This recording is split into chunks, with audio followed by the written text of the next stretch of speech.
console, so like a GameCube collection, GBA collection, and SNES collection. And I was looking at this guy's like SNES rankings list because he played every single SNES game, and it was really fascinating to read like the best entries because I was trying to see, I have 15 games that I want to play on the SNES, and I would like to round it out to 20. And I'm like, all right, what's like 5 more titles? So I was like pretty interested in. I found some more titles, so I thought that was kind of cool. I don't know. I was just kind of on like a casual gaming kind of thing last night, and that's put me kind of in a good mood, I think. That's fantastic. Yo, like, if do you have any recommendations? Because like I'm always looking for new things to play, but yeah, I don't find modern. I don't like a lot of new games, but Oh no, yeah. I mean, I think let's see here. For SNES, like the games I found last night that I kind of want to add to the list are Super Mario All-Stars, Tetris Attack, Super Punch-Out, Final Fantasy 2, which is technically Final Fantasy 4, but that's just like a localization thing. mm-hmm. Street Fighter 2 Turbo, Super Castlevania 4, and F-Zero. I'll probably look into Final Fantasy because I know that my husband Rick is he is an RPG freak, and I know he's been trying to get me to play a Final Fantasy, so I think that's probably a good candidate. Yeah, I know Final Fantasy 3 on the SNES, which is just Final Fantasy 6, is like the better one, quote unquote. But like that's the one that I want to play first before. Well, I mean, I don't know. I don't know if I want to play in chronological order or what, probably, but I'll see. But yeah, that's just like it's a fun thing to like think about, like, ooh, what are my plans going to be for playing this later down the line? Because I think it'll be fun. Yeah, absolutely. So, I think that's like so. Thank you for that. I for the recommendation. I think that's yeah. That's I think that's going to be super fun. Let's talk Smash though. Move on to that. How have you been finding? Like, have you been playing recently? I know the new ranked season started. Like, did you manage to get on that, or just like yeah, what's going on? Yeah, so I finished out the last season pretty strong actually. I played because I wanted to it was last Thursday that so like 4 days before the new season started on Monday, and I decided I'm gonna just play sets until I've hit 250 sets played, and whatever rank I end at is whatever rank I end at, and I'm not playing any more than that. And I Mm-hmm. think that's like a much easier way for me to find an endpoint with playing ranked, because some people will try to like play ranked until they hit a specific ranking or something, and it's like that grind could be over very quickly or it could be very long Yeah, we don't depending on how control the it. session goes. Yeah, you can't really control that. What you can control is how many sets you play, and I'm like, I want to end on like 250. So I played I accidentally I miscounted, so and I played 33 because I started at 218 and I ended at 251. But at least the thing is I ended on a Diamond 2 win.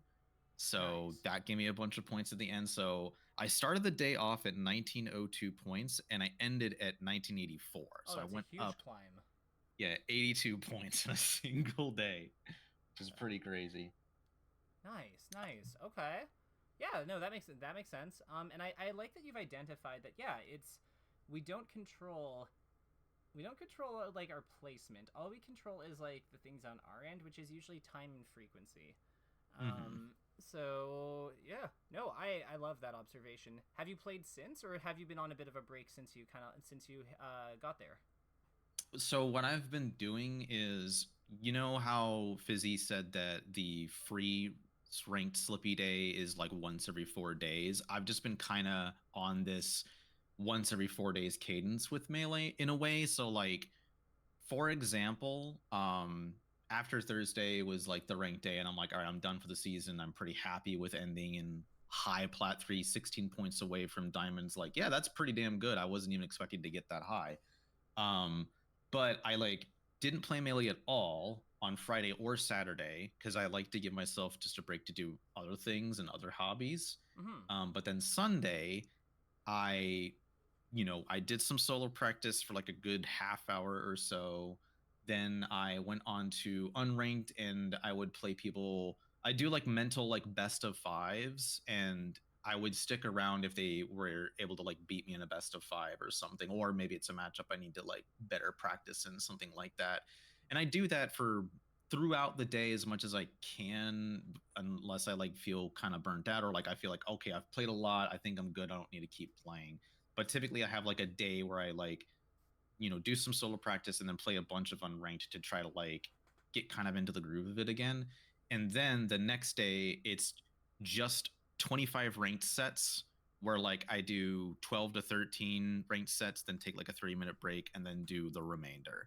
And that's it. Like once I hit 25, I'm done. I stopped. So this Monday, since it was the new season, I did exactly that. I did 25 sets. And as soon as I finished it, I was done.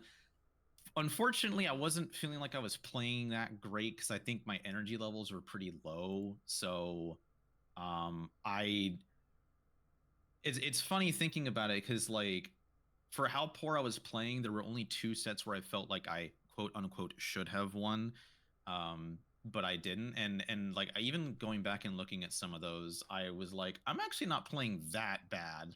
Like I'm still playing like pretty decently, but it's not as bad as in my mind maybe I was thinking I was. But still I was able to not do too horrible. I ended up going like 15 and 10 after finishing 25 sets, so that was all right. Like not ideal. It definitely wasn't like an ideal session. It wasn't like, oh, I felt like I did great. It's like, no, that was definitely very subpar. I definitely played kind of below average, but I think it's good to do this like day of focused playing melee and doing like stuff on unranked and solo practice, and then following it up with um just doing 25 sets in ranked and then doing 2 days break. I want to kind of continue this cadence, this like pattern of playing melee, because I think it's pretty easy for me to keep up. It gives me ample time to just have a break from the game for a little bit. And it still keeps me playing frequently enough to where I feel like I'm improving as well. Yeah, So it sounds like that's a great yeah. schedule. Yeah, that's definitely. And like another idea that I had like at the end of last season is like I would really like to try this ranked season to get 1,000 ranked sets played. Um, so if I'm doing 25 ranked sets every 4 days when it's a free ranked day, um, then that will like go for a pretty long period of time. And plus, I think Fizzy said that he was thinking of making the season like 6 months long, which I think that's a pretty good length of time. I don't know. I like the idea of challenging myself to see if I can even hit 1,000. Whether I actually do hit it or not, it's not a big deal. But it's just a simple fact that like playing the 25 every 4 days is like I think that's good. I think that's a good pattern. Obviously, this does not take actual tournaments into account. Any tournaments that I plan on going to is just going to be an extra day of melee, I suppose. I'm not doing like makeup days or anything like that. Like if I just don't play melee on a certain day, then that's perfectly fine. But yeah, I think this like works pretty well. I'm excited to see like how it'll come along in the coming weeks for sure. I mean, one thing I will say is that the nice thing is that the math works out.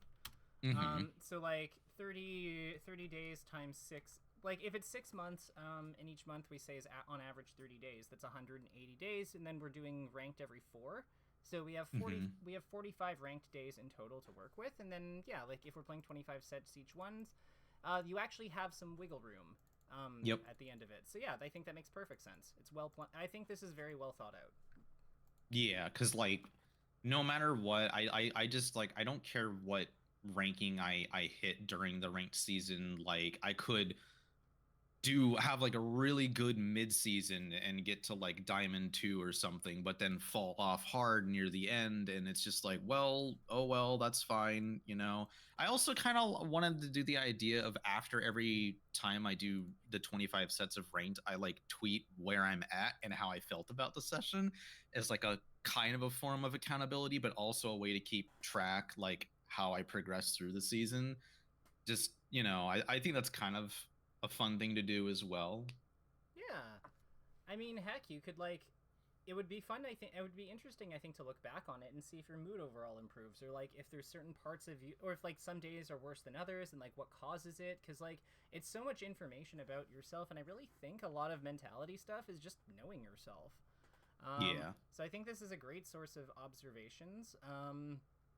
Yeah. So I guess my question here would be is, how can I? So how do you figure? How do you view this day, today as fitting into that? Hmm. That's kind of a good question because I feel like I'm in a pretty good spot. I mean, like, I don't know. I was even thinking earlier today, like, well, you know, there was that like one Sheik and that one Falco that I lost to that where I'm like, well, I should have won. But at the same time, I'm thinking like that was 2 sets out of 25 where I felt like I should have won and I didn't.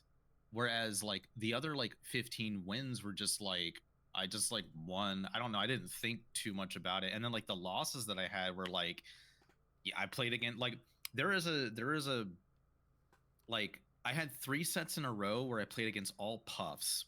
And the first puff was kind of hard. Well, first puff went to game 3, but I was confident that I could win.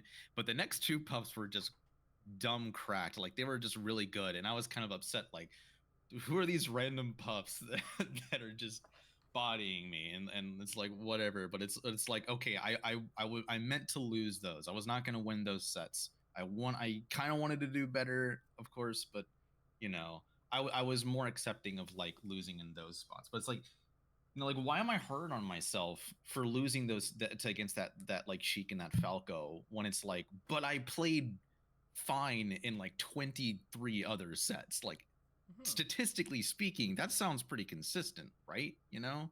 Yeah. No, that's like if you're good in 23 out of 25 sets, that means you're doing well in 92% of your sets. That's amazing. That's like Yeah. super super super good.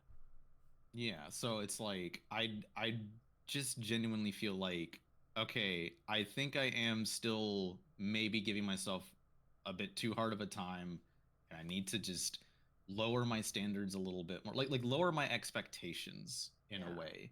Standard can So I still don't know. the standard No, can go still be ahead. high, but like yeah, Yeah. like that's okay. Excellence is still something we want to like strive for, but yeah, we can't get it. We just have to accept we can't have it literally all the time. Right. Yeah.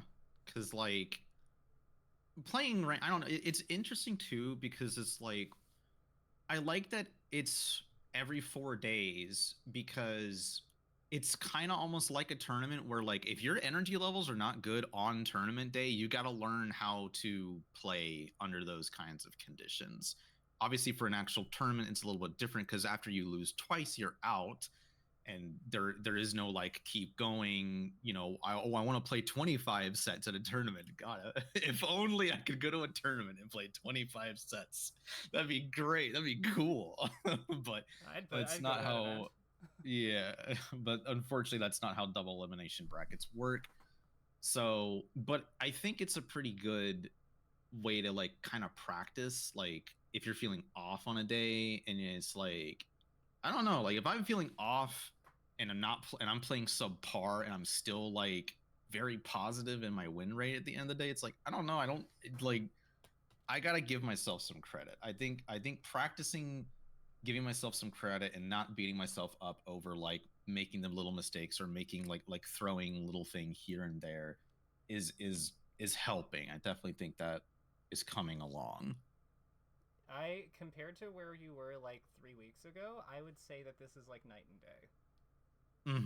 Yeah, I definitely feel a lot better about it, a lot more confident about it. I don't know. I like we could look at like some of the stuff I've uploaded because like I've still been uploading like losses. I've been playing against like really good players and sometimes I feel lost and maybe you know it'd be good to like look at some of those and be like all right, well what can we work on more, like what's something I'm still missing to like maybe try to keep up with these like much better players because like maybe that's a direction we can go in.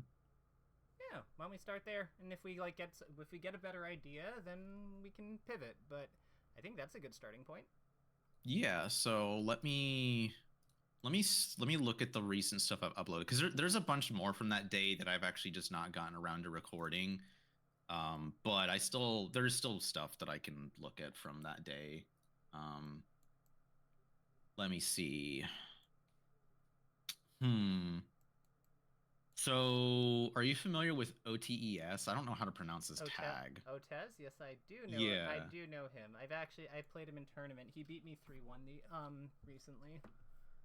Yeah, so I played Kyle again, and that was just another 2-0. I kind of want to look. I don't know, like what. Peach is definitely a matchup.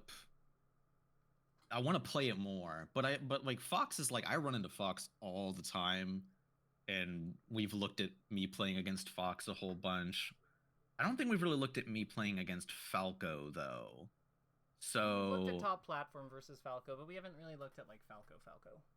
right, yeah. So I think I'm gonna pull up this Falco set that I played. It was against a Plat 3 Falco, and I felt like it was worth uploading because it was kind of winnable in a way, but at the same time, it's like there's I think a lot of things I could probably improve upon.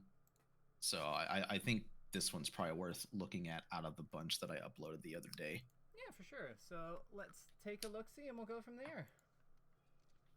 Oh yeah, so before we even start, one thing I did want to mention is my striking has changed dramatically based off of our last session. So now what I'm doing is I'm prioritizing the stage based on the top platform. Um, so for example, I often will strike Pokemon first because that does not have a top platform at all. And then after that, my opponent will strike something like, let's say, Dreamland, for example.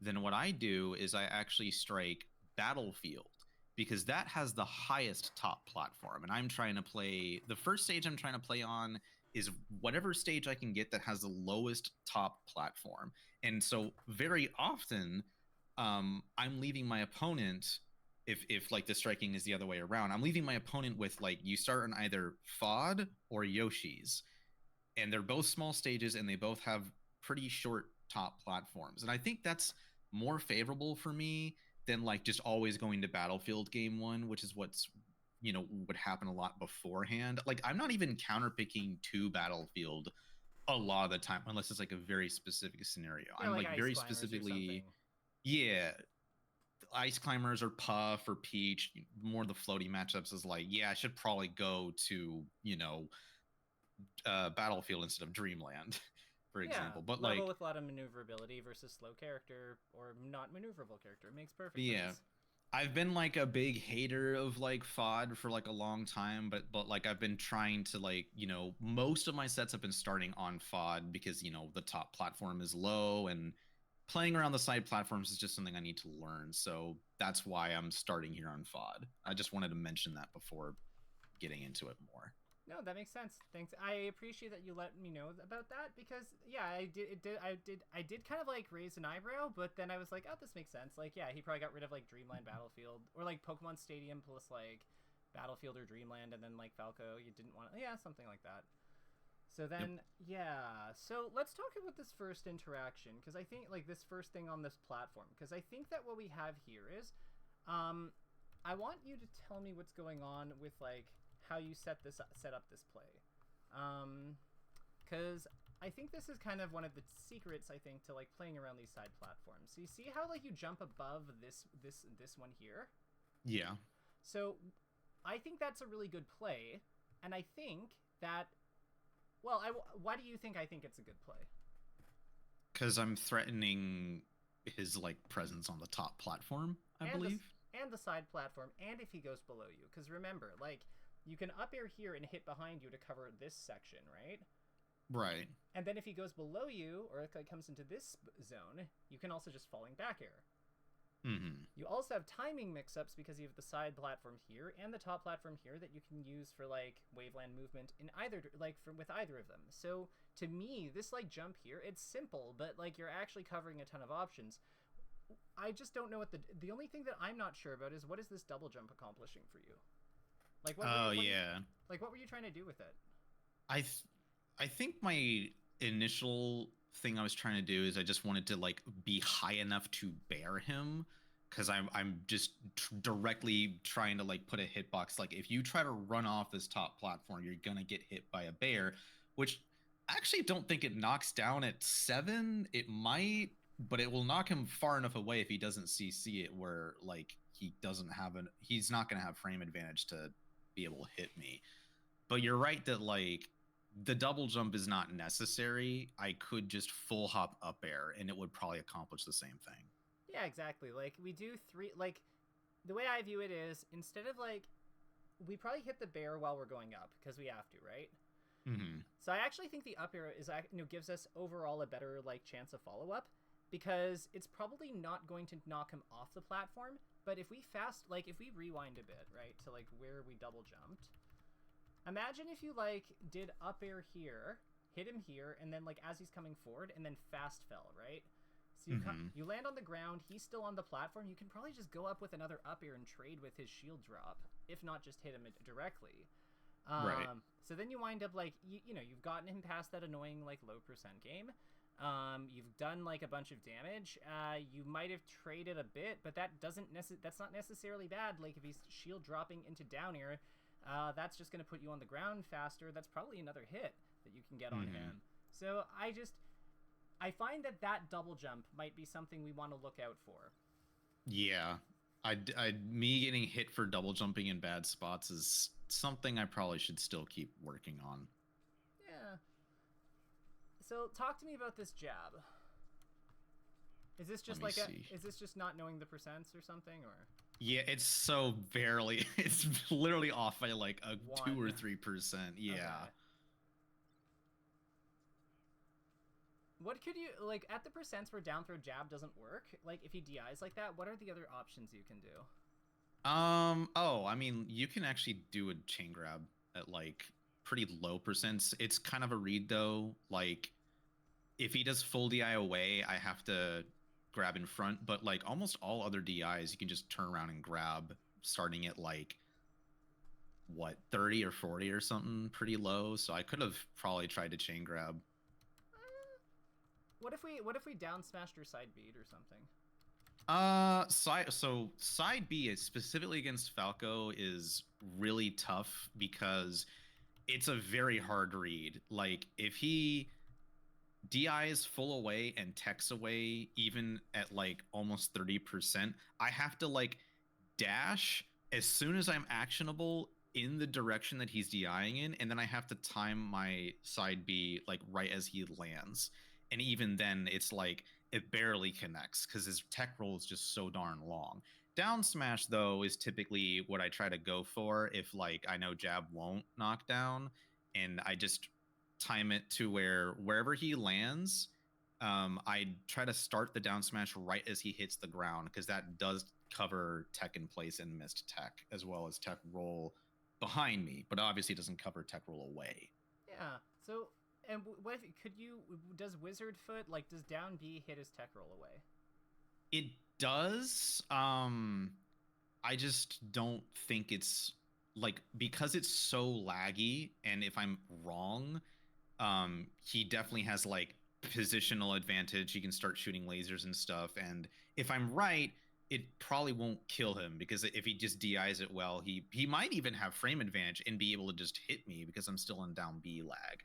Down B is, I think, better at like higher percents, like 60 or higher or 70, because then it's like it sets up for an edge guard scenario and it's a lot more streamlined at that point. I just don't think it's at this low percent it's that worth it, but maybe I could experiment with that more. Yeah, because I'm thinking like what we're kind of creating on this DI, like in this kind of situation with that kind of system. And maybe we need side B. Maybe side B is too difficult. Maybe down B is more percent sensitive than I think it is. But I just feel like if we have, the reason I don't like the chain grab is because a lot of the same concerns we have about, we have to guess, and if we're wrong, things suck, kind of apply to the chain grab in my opinion. Because if we miss him here, like let's say we turn around grabbed him here, like we went for turnaround grab, and he just techs in place. Well, now we have a problem. Because he's like, we're coming out at roughly the same time, kind of, but he's right next to us. and he's Yeah. Falco. So Yeah. so I kind of think that like the down B and the down smash, the thing that appeals to me about them is that the only way that the only way he avoids the down B if we time it right is if he rolls this way, because we're going Right. this way. So like we're at least he gets out sooner, but like he's Falco at the other end of the stage. We're just accepting we're going to be dealing with lasers. We're not going to get like shined or something though. Right. Yeah. So and then the other outcome is he rolls this way and we miss down smash, in which case it's basically the same thing except then we have stage advantage. So it's Right. like Exactly. yeah, so it's just like a cleaner system overall, in my opinion. Like, there's fewer outcomes that we have to worry about. Yeah, because you basically make it to where it's kind of like a 50-50, where either he techs correctly and doesn't get hit by the down smash, or I cover three out of the other, you know, the other three options that he does, and then he gets hit and then probably even like dies for it. Yeah. Meanwhile, missing the chain grab, like you're right, I could just get shined, and then now I'm the one getting comboed, and I'm at a higher percent. He only needs to hit me like 3 more times, and I'm probably off stage in an edge guard spot. Yeah, and the thing is, like, the chain grab, we're doing this for 7 damage. Right. Like, at least the wizard foot does 15 and puts him off stage. Like maybe he recovers easily because it, but it's like we still did more than twice the amount of damage for doing that. Whereas and put him into the corner. Whereas like with their chain grab, like we do 7 and like maybe and now he has a platform to tack on, so he can't even continue anyway. Like, and he could just not go on the platform because he still has like the go behind option. So it's just. I feel like the chain grab is really good. Would be really good if we were on like it would be worth considering if he was at higher percent or if we were on like Dreamland or like FD. Yeah. But yeah, in this kind of like small stage, I just don't really see the appeal. Yeah. Like I said, most of the time I go for down smash at lower percents. Yeah. And I bet they roll away sometimes. So even if you don't like Wizard Foot, like we could all still make this kind of a 50-50. It's just that what you would do is you jump forward. Yep, pretty much. Because then if they tech in place or miss tech behind you, you can kind of like still try to like back air them. You probably don't hit them very often, but you might get their shield or something, so you can still like threaten them. And if they roll away, you just keep going and fair them. Yeah, there are definitely a lot of times where I jump forward and like I can see them rolling in and like I reactively bear. So like you're definitely right in that. There's a lot more that I can do, but like that's like the most basic thing that I have done before. I mean, that still sounds like a really good, like, combined with down smash, I think that option makes a lot of sense. Like, you're basically, you're creating, like, a system where the parts work together in service of something, which is really good. Like, that's yeah, and that's, like, one of my favorite things about playing as this character is, like, he has those kind of punish tree mix-ups that make it fun. That's what I get with Ness a lot of the time, too, because I find that when I was building my playstyle with him, it's like I started with, like, the things that looked obviously good. So it was like his back air, his forward air, his stomp, like, and of those, only stomp is like really something that does tons of damage and kills people. So then it was just like, okay, now they're playing around the stomps and like not letting me like just jump on them. Okay, fine. So they're going above me, and then I learned the up air chain, and that's how I got those in there. And it was just kind of like you just kept I just kept filling in holes more or less. And I think that Ganondorf has a better overall kit. But I think that, like, it's the same idea where it's, like, you're using power to steer the opponent's, like, decision-making as opposed to, like, raw coverage. Because getting hit by Ganon is scary. He's like, oh, God, I get hit one more time, I'm dead. You know? You know, honestly, getting hit by, like, any character with, like, a good stomp is, like, terrifying. Yep. That was a good edge. I like how you positioned yourself there. The reason I liked it is because if he had been closer, you could have just easily falling reverse up aired him. Yeah. So it's like, yeah, you just got all the coverage. So what happens here? So we're above him. Why are we going for this stomp? In what universe does Falco let you have this stomp? Like here.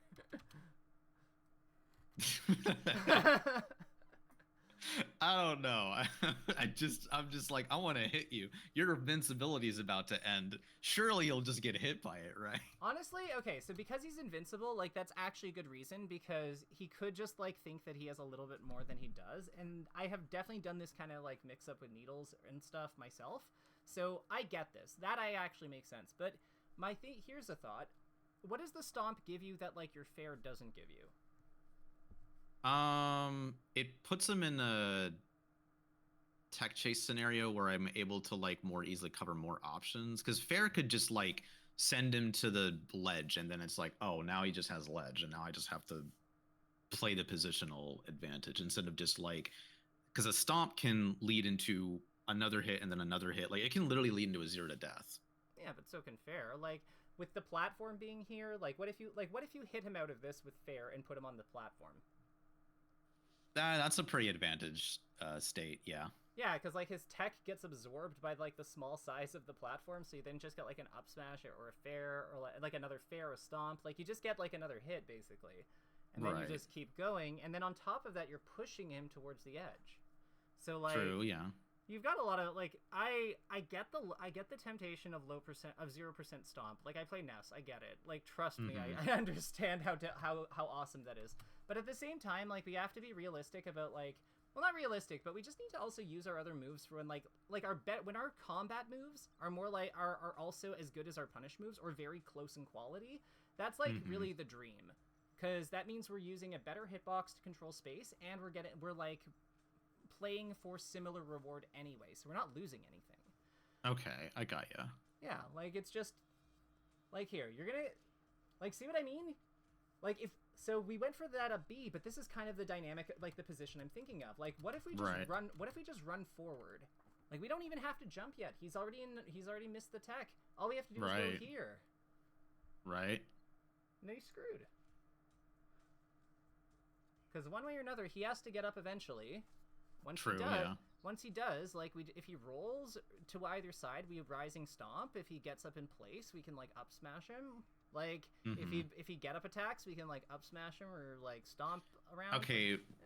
Go back a little bit. There is a situation that comes up right here that is why FOD is a little awkward, and I need to brainstorm a little bit on what to do. It happens. All right, so I think it's right after I down tilt him here. Okay. Oh no, wait. I think you need to go further back. Oh no, never mind. So yeah, he does get up attack. I CC down tilt it. He lands. Normally here, whether he missed attack or attacked in place or whatever, normally here I'd be trying to jump and set up for like a bear or a stomp or something, but I don't jump because this platform, I'm pretty confident if I short hop, I'll like no impact land and it'll mess things up. So I kind of like second guess myself. I'm like, wait, what am I supposed to do? And so maybe like in hindsight, I should have just down smashed. I should have just like down angle F tilted or something. You could down tilt again. But it didn't. Yeah, or down tilt again, you know. But like in the moment, I'm like, this platform is distracting me. How do I not have this height spook me, you know? Well, so okay, so let me ask you. We've said that like no impact land is like kind of a pain here. Why couldn't we just like falling up here through the platform then? Can you go back a little bit to see if I had the time to like do that before he landed? I probably did. Well, no, I'm thinking that we use it to cover the tech, right? So like, okay, so when are we out of down tilt? Like here, right? Yeah. Okay, so if we jump up here and land on this, and like if we do the double jump waveland thing to like teeter here, then when do you think, where do you think that would finish with where Falco is? Like he'd around now, right? No, that much later than that, I think. So I think it's a little bit slower. Okay, like maybe here? Probably here. Okay, that's fine, because then we can just fall through up air. I don't know if that covers tech in place though. Why don't you think it will cover tech in place? Because like, do you think it hits too high? No, because it takes too long to like double jump waveland and then fall off and then do the up air and actually hit before Falco can just like shine or hold shield or something. So we could. What if we How long is Ganon's like short hop fast fall, like short hop into like how long is the airborne when he short hops? Do you know that off the top of your head? If not, yeah, his jump squat's like 6 frames. It's very long. Okay, and how long is he in the air when he short hops? If he fast falls immediately, like as the frame perfectly, he can fast fall in frame 11 and then he hits the ground. I'd say something like 16, 17 frames. That's like pretty quick. Like that, I feel like we could probably make the aerial work here, but I think like the late so the simple solution is just like down tilt him. Just down tilt him, down smash him, forward tilt, anything like that is probably gravy here. Right. But if we want to do aerials anyway, the way I view it being possible is that we either have to double jump around this platform somehow. Like we kind of like instead of doing like a short hop motion, we have to do like instant double jump or whatever. Or full hop. Or full hop could, yeah. Yeah. Like we have to basically go higher than the platform, or we do like a movement trick to like come off to use this side of the to like skip most of our waveland either by teetering or or like slipping off the platform. Like you could go backwards, right? Like you could jump, if you go backwards and then fast fall into back air, that could also work. But yeah, we just have to like we have to use the we just have to like be more comfortable. We have to be more comfortable around this, and I think the way to do it, I think that I've seen like none do like jump, like dash jump or like back jump this way, like double jump, waveland, fall back air, up air, that kind of thing. And then if they like roll inwards, I think that he'll usually just like, I don't know what he does then. I think I've seen him do like weird stomp stuff or like jump the other way and like fair somehow. I don't know. It would be really helpful if there was like an Uncle Punch thing where I could like set the height of the side platforms on FOD to try different things. Because having to wait for it to like get to like an awkward height that you're not sure about something is like painful. Tedious. Yeah. Because that's what I'm thinking of doing here is like I want to go on FOD. I want it to get to like a height that's similar to this, and I want to try like, okay, what's the range of the no impact land if I just do a backflip here? Like do I no impact on like a lot of different heights? Is it only on like a specific height? You know, because if the range is really wide, then like if I see this awkward platform height, then I could just default backflip no impact land and then just go from there, you know? Yeah, I think that, so what I would suggest here if you decide to lab this, I would just look for like what the what heights he nils on, and then just use that as my reference point. Anything where he nils, like those are things that I think that you could use the kind of like slide across the platform kind of setups, and then anything like below that, or if you just aren't feeling it in tournament that day, then we just play the ground. You've got plenty of chunky power moves on the ground, but yeah. And I see how that's coming out, because like there's a lot of like that motion over here looked awkward too, and I think it's because you thought that the platform was going to eat your movement. So yeah. So yeah, this is sadly just like a thing we'll have to build comfort with. Like I know that those heights will definitely eat the jump, but I don't know how effective, I don't know how they'll do it, I guess. Right. Exactly. Yeah. I think I just need to solo practice on this stage a lot more and figure things out. I know. This is one of those things where it's like I wish I could just give you like an easy solution, but like I think that like the truth is we just have like this is just we have to build more comfort here. Yeah. Oh, he's being so annoying. Okay, so when Falco does this, do you know what one of my favorite things to do is? What? Drop your shield. Oh, okay. Because then, like, so, like, you're jumping forward here, right? So that's how this back air hits you. But, like, what if you just, like, didn't do that? Like, because I don't think he can actually hit... I don't think his back air actually hits you if you're just standing still or wave dashing in place. So then afterwards, you can just forward tilt him. Yeah, that could work. Like, you just need to get your shield... Like, so the temptation there is to shield, because it's like, oh, I'm in the corner, everything sucks. But, like, if he's just trying to get us to run into his moves, then, like, just, yeah, get access to your footsie tools, because those are what you need. Right, yeah.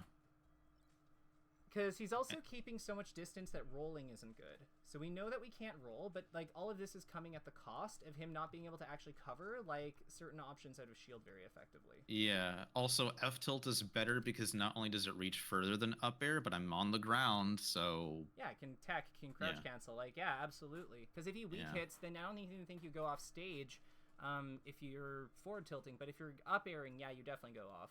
Yeah. If not DI in and get comboed. So yeah. Right. I'm just gonna assume that was just like, yeah, you know better than to recover at that height generally. So yeah, moving on from that one. Yeah. So why Dreamland? Because I think he banned Yoshi's, and it was just the only. I didn't want to go back to Fountain because I just don't like going back to the same stage twice, especially if I like lose on it. Unless it's like really close, and I'm like, I just want to do a salty run back. I've only done that like once in a ranked set in like the last week. And it ended up working. Yeah, but like I typically like to play on a different stage than the one I just lost on. So Sick. If he gets rid of Yoshi's, which would have been the next, lowest top platform, then the next one after that is Dreamland. Was this like so when you go for that down throw jab, is it like are you ever reacting to their DI, or does it matter, or like how does that work?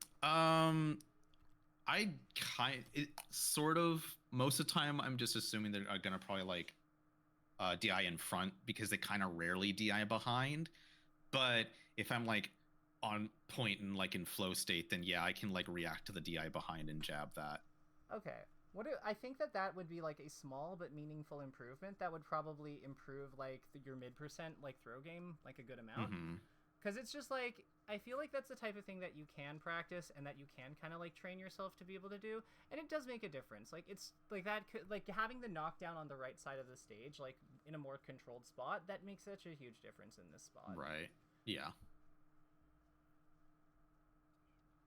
Nice. Okay. See, this is like when we're overcomplicating our movements. So like you're already covering everything. So at this point we just double jump up here. Right, yeah. So I feel like you like to like slip and slide like in spots where you already have won the interaction. And I get it. Yeah. But like just kill him. Right, yeah. Like that sometimes Go ahead. Yeah, sometimes I need to just not be the tech spammy. It's fun to spam the tech with Ganon, but it's like you don't need to do that to win and play better. Well, it sometimes is the way I view it is it's just a matter of is this the best use of my energy in this like situation? And sometimes the techs get like what you're doing right now to like use it for positioning makes perfect sense because it's movement. Like you're getting like that, even that like everything you're doing right now makes so much sense. And I think that like we can recognize that. I just like I wouldn't go for a Waveland. That Waveland makes sense. That one actually was. It didn't seem obvious at first, but like yeah, he is like further away, and that makes that up air cover like everything. So yes, this like that was a good use of it. But like the previous one, he was already in range, which is why I think that like that's the distinction. Right. I guess I just didn't recognize that in the moment, and I need to work on recognizing that. Yeah, know what? Like that's a much more concrete goal for like improvement than I just need to like not being like tech skill spammy, because it's like sometimes it's correct. Like sometimes it's correct to do that stuff. True. Alright, he should be dead. Oh, he was a little slow. I think I think you didn't fast fall, but it's fine. We'll kill him. What did you think about up B out of shield? I was thinking of up B too. That would be so sick here. Again, he's at 40. It's not going to send him very far. Yeah, but it's Falco off stage. And it would have been 17%, so yeah. Nothing wrong with 17ing someone. Nope. Especially if they're at 40. Like, if they're not even going into tumble, I get it. But, like, I don't know when that move puts them in tumble, but I feel like it's like it's very early. It's like 5 or 10% or something. It's definitely not 0, but like a lot earlier than you probably think. Honestly, yeah, because I think that 50 is like 50 after applying damage is like Falcon, and I know that Ganondorf is like sooner than that, so yeah.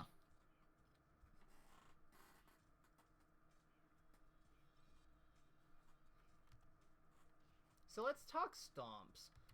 So I feel like with stomps, we need to do them sooner. Like for tech chasing, because like I think we're trying to react with them, but like the stomp is too slow for a reaction. Like we have to accept that we're guessing here.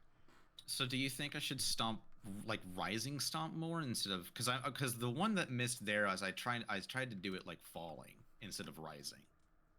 Yeah, so like let's look at this. So you get this jab. What I would be doing is I would be jumping back instead of like dash dancing. What I'd be doing is I dash forward, jump back, and then stomp. Probably like not the first frame of my jump, but like rising but delayed. Like if you think about his rising motion as being like an arc, right? I'd probably do it halfway up. Okay. Because yeah, you see, I do it kind of at like his peak. Yeah. And that's too late. So like yeah, exactly. So I'm thinking like maybe 20, like halfway between the ground and where you are. Right.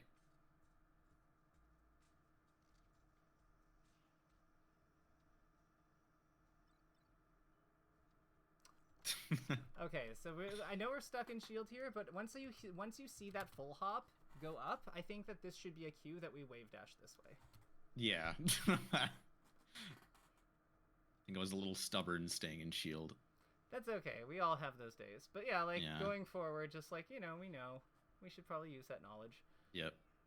Oh, he did something very silly. Did you have your jump that whole time? No. Okay, I was gonna wait. But then wait, I did? Oh. Go back a little bit more. So we get hit up here. Oh yeah, he down tilted. You have. Oh yeah. Oh, okay. So we could have totally messed him up for this. Like we could double jump backwards and stomp him here.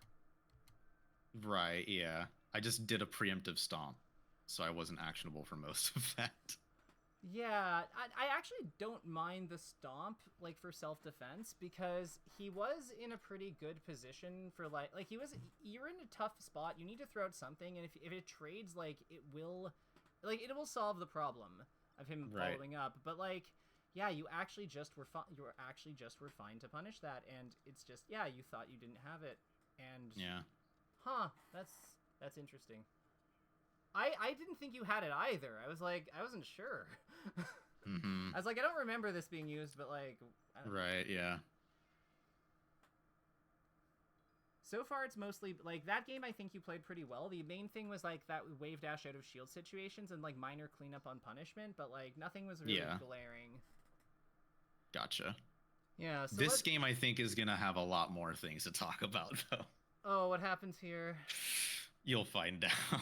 Oh, he's doing the things. He is doing the things, yes. Kevin? No. This is not PPMD fan. No, he's approached. No, it's not him. I mean, like, actually. Yeah, I know. All right. Okay, this looks good. Okay, so we just went for an up air that, like... So this up air that you do, the second one, I actually think it could work. It's just we have to delay it. We just have to delay it. So this would be the time where you do it with that stomp timing. Where, like, we get to the peak of our jump, then fast fall, and then, like, while the aerial's coming out. Because then that means that your legs are going to be hitting, like, sideways around here, right? So you'll just so we're not trying to hit him while he's still in the air, obviously. We're trying to hit him after he's hit the ground. Yeah, because, like, we're covering the tech stand and the miss tech here with it. If he rolls to the corner, we can just, like, up air L cancels fairly efficiently, so we can just, like, hit him here.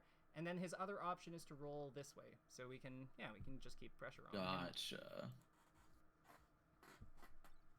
A lot of times, like, what you're doing with that style of up air is you're letting the opponent jump on it, and then timing it after the fact. Or, like, you're letting the opponent, like, do it, and then, yeah.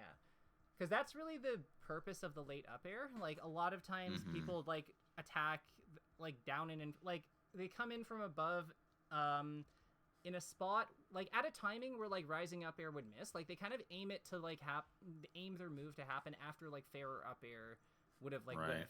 So then by delaying it, we, like, we catch them. Oh my god, what just happened on that stock? I feel like Okay, so we have our good thing. He hits us with a shine. Okay, good DI. So talk to me about this. Like, how are we trying to get out of this combo? I wanted to hit him with fair, but obviously, like, A, I timed it wrong. B, I'm pretty sure even if I timed it right, the F smash would have actually won. I think the fair can beat the F smash. The way that the way I look at this situation is that like so he went for this forward smash like really early, right? Yeah. So once the way I would treat this is that like we're aiming for his head. Mm-hmm. And I think that with this, because your fair hits like this area, I think we can actually like hit his head before his legs hit us. Because like because think about where his hitbox is. It kind of does this, but our fair does this. So we just have to like align better. What if we also just like don't attack? Like what if we just like shake? Because does he want to jump off stage and like try to down air us up here at 14? Yeah. I feel like he doesn't.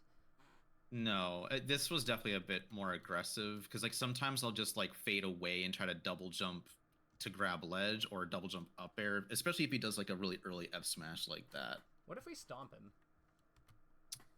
Oh yeah, when he's doing that a charge F smash like that, if I was watching him, then yeah, I could have just like double jump stomped him for free. But but it works on more than just stomp. That's my point. Like what if you run off double jump like back airs, right? Like shine turn on double jump back airs, double jump stomp can hit in between that and the next thing that follows. Like if a lot of times the next play after that is up tilt. We can totally hit between those. We can also totally hit him after the up tilt.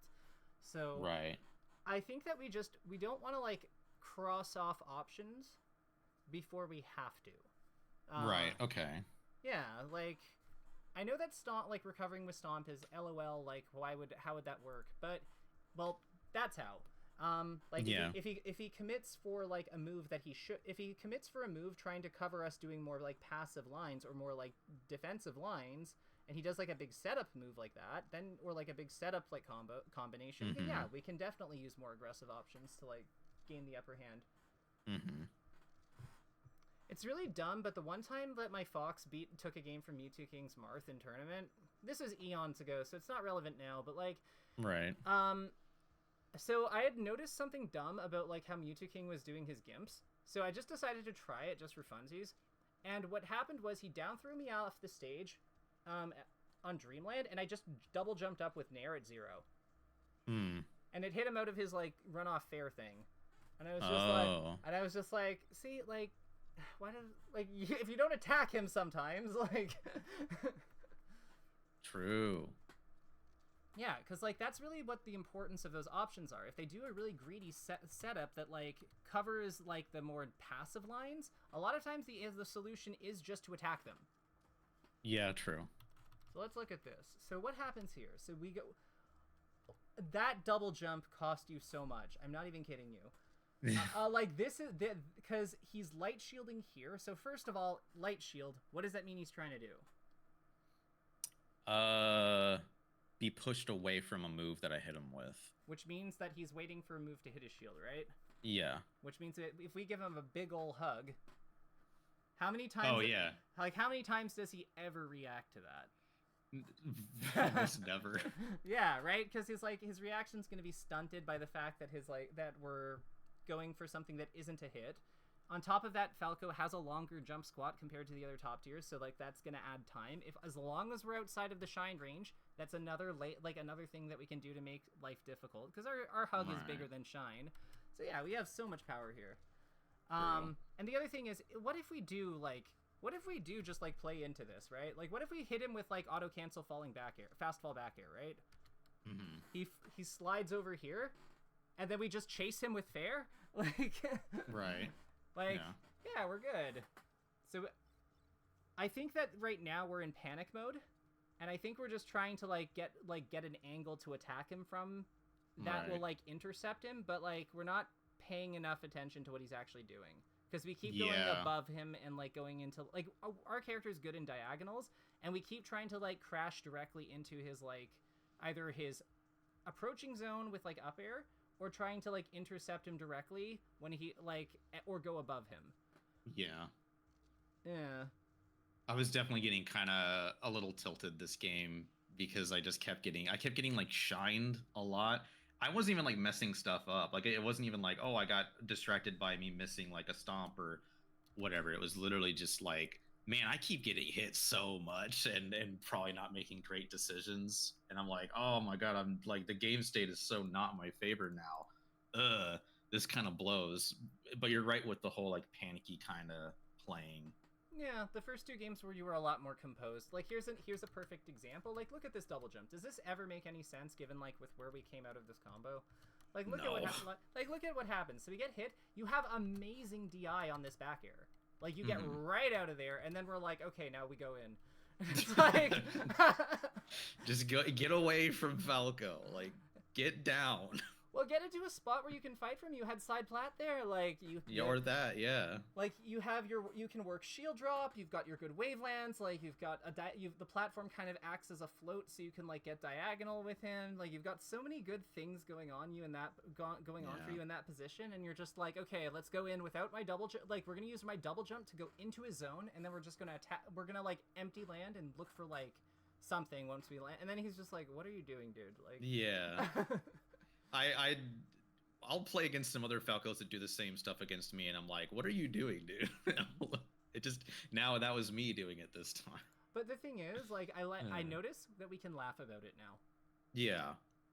And I feel like we didn't have that before.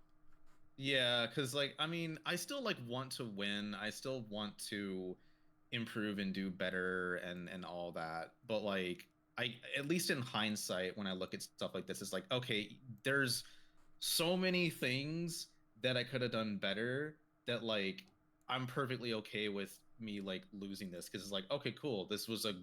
I thought I had a hunch that this was gonna be a good VOD to like. I think even in the description of the video, I'm like, I should go back and look at this because I think there's some stuff I can learn. And it's like, wow, there's like a laundry list of things that I could work on, between now and the next one.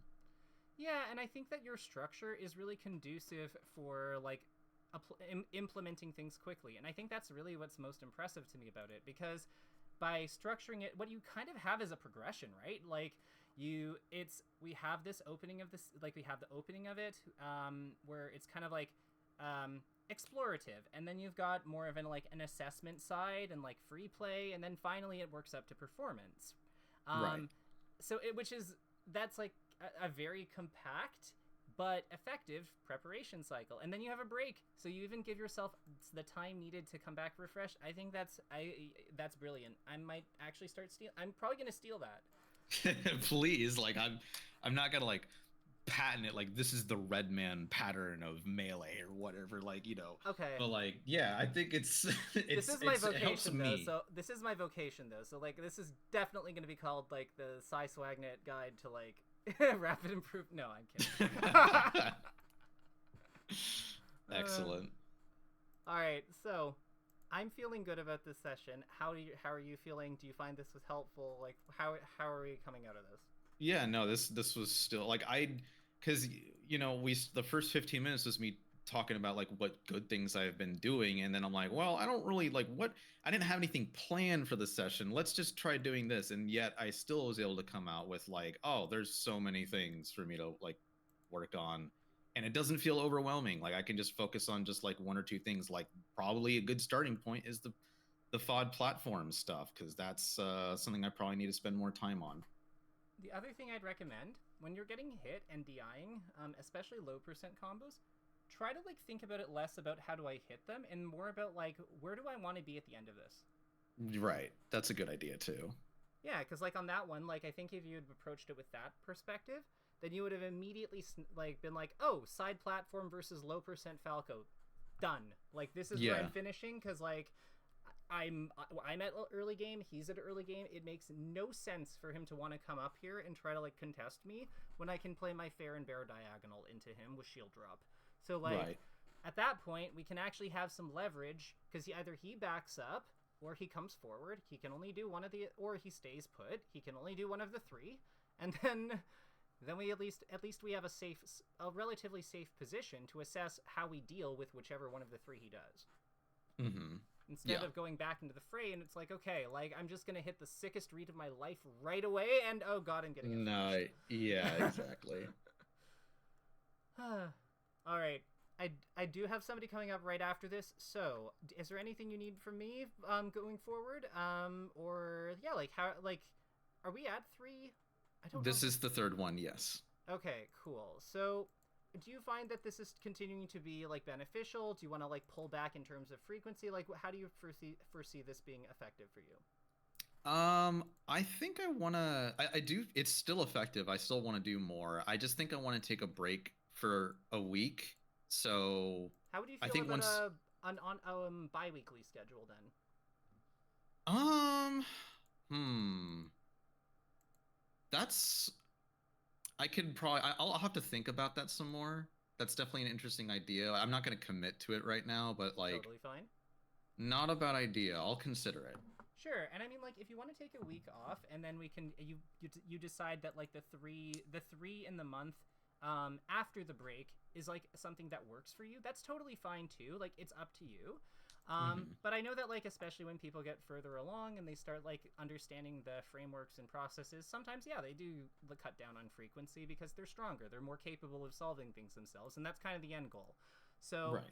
think on it, decide what you want, and we'll talk soon. Sure. Sounds good. All right, later, Redman. Later, KK.